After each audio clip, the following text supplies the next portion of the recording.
Spooky, spooky Sunday. How are we doing, everybody? We're back with your man, Sammy the Man McIntyre, with Moving the Chains podcast. I hope we're doing well today. Loaded college football games this weekend. We got NFL going on right now. I'm recording this right now while everything's going on. I was a little late to the party today. I usually do it a little bit earlier, but life throws shit at you. I was watching the Cowboy documentary. Jesus Christ, my head was spinning. Almost as close to that level of The Last Dance. Fantastic stuff. I mean, ego is a big thing in a guy's world. Jesus Christ. You want to talk about ego with Jimmy and Jerry. Oh, boy. Whew. Okay, so I got done with that. I finished that. It took about 3 days. So I want to start with this. So I got a lot of things to talk about today. Notre Dame beating NC State. I'll get to that game. We had USC beating the shit out of Michigan last night. I feel bad for every Michigan fan I know. That was ugly. My takes on that. And then I got Alabama, Missouri I want to touch on first, and then Oregon losing at home to Indiana. So let me start with the Alabama-Missouri game. I was at work. I got home, watched a little bit of that. I was channel flipping back and forth between the channels. It was like the Monday Night Wars back in the WWE. I was watching one game, watching another. It's like a pinball machine. But I will say this with Alabama, Missouri. Alabama, about a month ago, we all thought they were dead, right? I said it. Media said it. But I can't doubt a team sometimes. And when I watch Alabama now, they're becoming the Alabama old. They're kicking. I mean, they beat up Missouri yesterday. And I think Missouri, they're a good program. I mean, I'm looking at, I'll get to the Missouri program in a second. They've done a really nice job. Last couple of years, they've won 11, 10 games. The program kind of started off rocky with Eli Dinkwitz. He's done a fantastic job. That's a very underrated state for talent, I've always said. You know, Ezekiel Elliott went there from Missouri. Jamison Williams, Luther Burden. They put a lot of guys in the league. It's underrated. Still feel like they should be in the Big 12. They're right below Oklahoma, Texas, but they can get players. And they're finally back to having some good teams back in like 2007, those kind of times. But I will start with Alabama. They look dominant, man. Ty Simpson's looking fantastic after that first game. I'm like, ugh, I don't know if this works. But he fits, man. He waited his turn, waited his time. That's what I like about the kid. He's not like any of these kids now where, oh, my God, I'm not playing. Let me transfer. Oh, my God. No, he stayed. He wasn't, Mama didn't raise no bitch down in Alabama. Woo! War Eagle pussy. Just playing.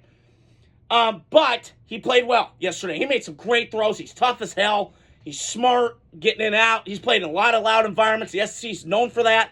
You got the Swamp down there. You got Georgia. You got Bama. Even in your own stadium, you have A&M getting loud and everybody else. He's played big boy football. And I give him credit for that. They got to get more Ryan Williams involved. I mean, is he playing with his teddy bear? Is he doing the nail tech nails? I don't know what he's doing, but he's not focused. I don't know, because they're going to give him the ball yesterday.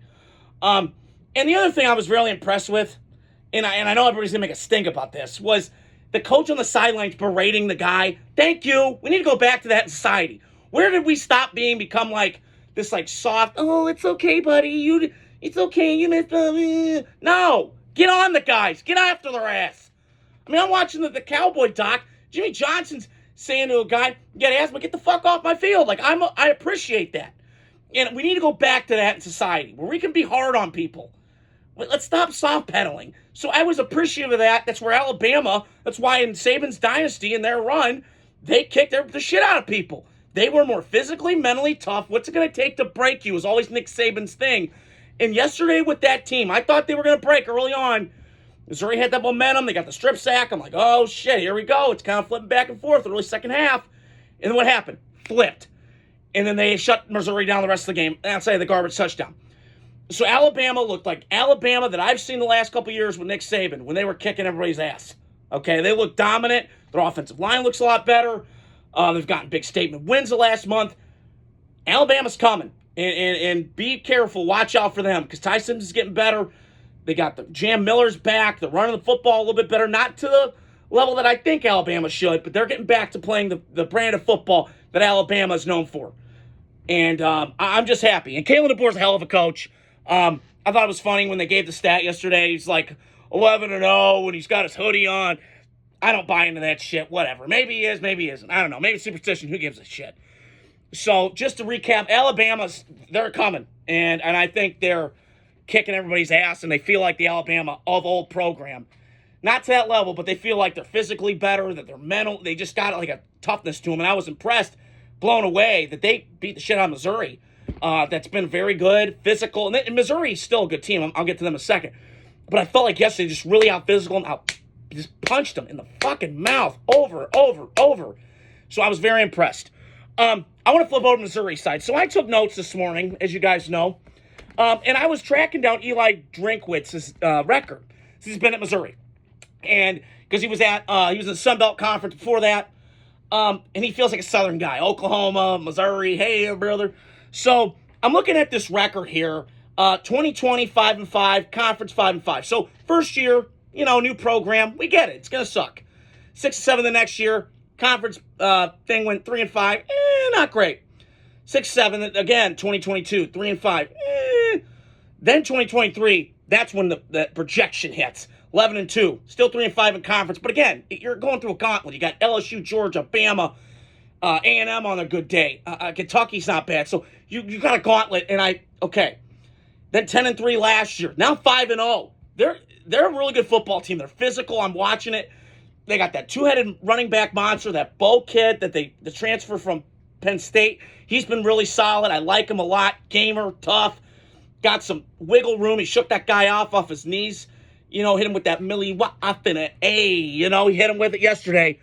And I'm looking at Eli Drinkwitz's record. He's 43-24. Pretty solid. Pretty good. And 23-20 in conference. I'll take that to the bank. Fucking decent, Ricky.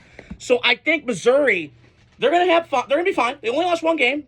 Let's not panic. Pipe down, Ma. Okay? So they're going to be fine. I do think got to get better, running the ball a little bit. Was a little struggle yesterday, but Alabama's got dudes. Every time I look up, I'm like, I don't know what they're feeding these boys down in Tuscaloosa or these SEC schools. Is it weedy and steroids? I don't know, because they are just so much bigger. And the Big Ten's getting this too, but I just feel like every time I watch an SEC game, I'm like, oh, that guy's going to play on Sundays. So that was a great game. Back and forth battle, which is always going to be that with Alabama playing these rivalry games in conference. But Alabama, just to recap, looks really good. And, Missouri's getting there. They're not too bad either. I really respect their coaching staff. They got that Hardy guy, runs like Steven Jackson. I mean, he's just a beast. And, coincidentally, they played for both Missouri teams, Rams when they were in St. Louis before, and then University of Missouri. So the other game I wanted to touch on was Notre Dame. I first was going to start with that, but Notre Dame won yesterday, 36-7. Here come the Irish. Woo! Got that dub. I'm so excited. 36-7. They're on a tear right now. CJ Carr's playing out of his mind, on fire. Took him a little bit of time, but that's what good teams do. Sometimes they need a little pick-me-up to get going, smack the shit out of some people. They did yesterday. Fantastic. Marcus Freeman is just one of the best Notre Dame coaches. I was telling Aaron Lanham's dad this yesterday. We hung out with him. He moved back to Fort Wayne, and we were hanging out at his apartment, my dad and I. We were having a great time. And I was saying this to him. I said, Notre Dame, Marcus Freeman's the best Notre Dame coach they've had. And I like Brian Kelly, but he was an ass. He had some personal shit. But I feel like I'm watching the best coach Notre Dame's had since Lou Holtz. I'm being serious. He's likable. He's got this Sean McVay kind of qualities like me, intense, passionate, fiery, lovable guy.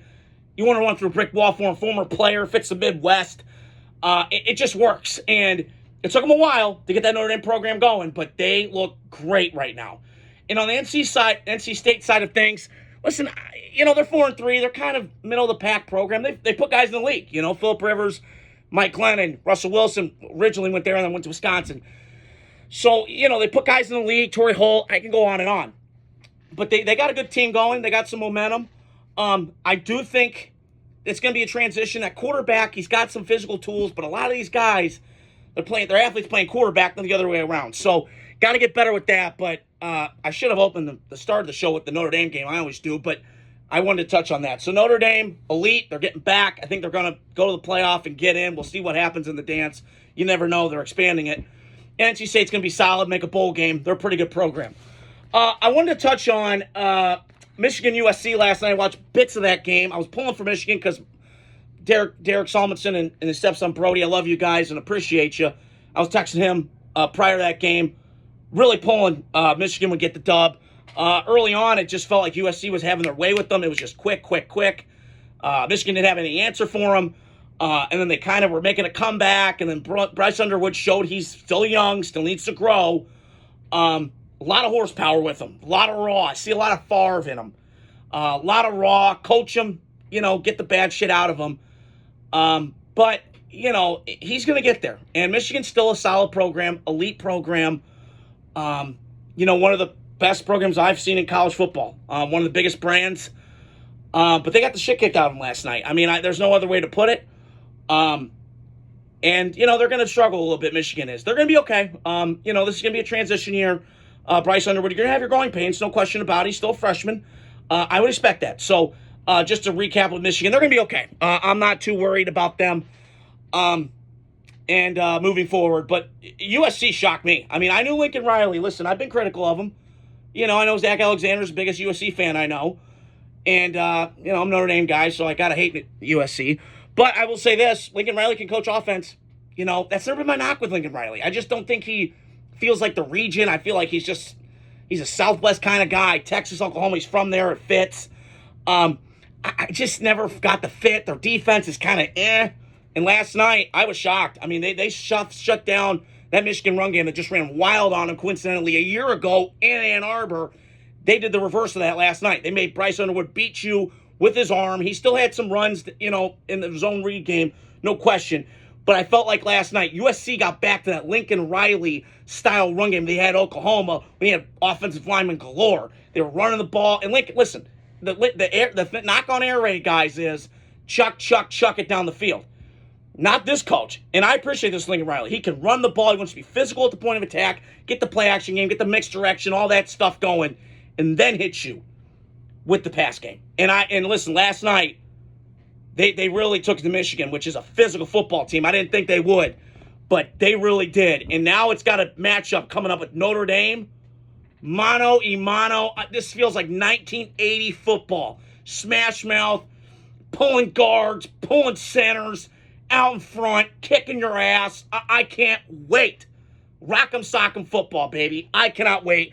So USC, great win. Can they keep this momentum going? Their defense looks better, but again, they're going to have a tougher test going against C.J. Carr, who's much different in terms of play style against Bryce Underwood, who I still think is a talent. Just got to get some things cleaned up. And the last but not least, the game that I watched that I just was blown away with, and listen, my mom went to IU, R.I.P. Mama Mac. I got my mom's friend was a trainer. I know a lot of people that went to IU from high school. What Kurt Cignetti's done in Indiana is just impressive. And my dad asked, he goes, was it really just head coach? I'm like, yes, it was all the head coach. And from where they were and guys not in the stands and all, it's been so impressive. And it reminded me of Jimmy Johnson taking over the Cowboys. They were dead. It was awful. They couldn't get their shit together. And then they woke up and got this program out of the dead. And you're seeing the fruition of its labor. They got a quarterback that's playing confident. They beat up Oregon yesterday, which I didn't think was possible. Dan Lanning and his footprint, physical, comes from Georgia. I look at these Oregon players; they're just like big and massive, and And again, it's easy for him. I've said this before. I think it's easy for Dan Lanning. He's a really good coach, but he's got Nike in his backyard. I mean, I don't think that job's that hard. But maybe I'm wrong. I don't know. I'm going looking at it from my viewpoint. And my buddy Derek Solomon agreed with me. So I do agree. I think. Moving forward, Indiana, my dad asked me last night, could they beat Ohio State? And my take is, if you're flipping a coin with me, probably not. But if Jeremiah Smith's not playing, then maybe there's a shot, because he's the most dangerous player in college football. He reminds me of Jamar Chase, Justin Jefferson when they came out of college. I'm like, that's going to work. Yep. That's going to work. It's easy. And Fernando Mendoza's slinging that pill around, and they're running the football well. They got offensive linemen that they had transfer in, guys that he had. It's just been remarkable. And to see IU football pretty good, it's awesome, because now they're a football school, feels like, compared to basketball. They've been on hard times. Indiana basketball is good. But, I feel like I'm watching a better, more in-tuned university in their sports departments. And we'll see moving forward what happens with IU football. But I'm impressed, man. And to put a bow on it, they frustrated Dante Moore yesterday. They really did. And Dante Moore's been as cool, as calm. cooler than the other side of the pillow, as Stuart Scott used to say. Boodah, baby. R.I.P., by the way. But, it's just been incredible. So I'm very impressed with IU. Moving forward, we'll see what happens with that program. I want to stick on Oregon. That was alarming yesterday. To get pushed around it, and again, I use a real team. This is not a fluke. This is not anything. But I feel like Oregon yesterday, and most of this year, outside the Penn State game, has been a little bit of front runner. And that's okay. Most of us people are in life until you hit us in the mouth. How does it define you? But I felt yesterday, Oregon looked flat to me. I didn't watch all the game, but I watched most of it. I just felt like Dante Moore was under siege a lot yesterday. He got sacked 6 times compared to the first couple weeks, which was shocking because I was like, man, I thought Penn State was going to get after him. They're just a mess. Jesus, Penn State just a mess. But I do believe that Oregon's going to be okay. This is the first loss of the year. They're going to be fine. I still think they're going to beat USC. They're going to beat these teams in the conference. But that was alarming. I mean, Dan Lanning's going to go back in his bag. And listen, I like Dan Lanning a lot. I just mentioned it with my IU take. I think he's done a fantastic job at Oregon. It does help, though, when you are in the Nike headquarters space behind you. So it does help. But I like Dan Lanning a lot. He brings a lot of energy. He brings spark. He's recruited well. He loves it. He feels right. Didn't think it was going to work because I've always said regions matter. Southern guy, West Coast, I don't know, but it works. So moving forward, Oregon's going to be okay. Dante Moore's still a really solid quarterback. I mean, it's just hard to picture these guys in the league. I'll get to my guy, Lenore Sellers. I'm still buying stock, but it does not look good right now. They lost last night. I'll go back and rewatch that game. But I just was impressed with IU and what they did, and Oregon's going to be okay. So that's just my recap of those games. I had so many more games I watched this weekend, but college football's here, baby. Football is back, baby. Woo! So that's all I want to touch on today for Spooky Sunday. Hope you guys are doing well on this terrific, beautiful fall Sunday. Hope you guys are doing well. Got content coming out this week. Adios. Love you guys. Godspeed.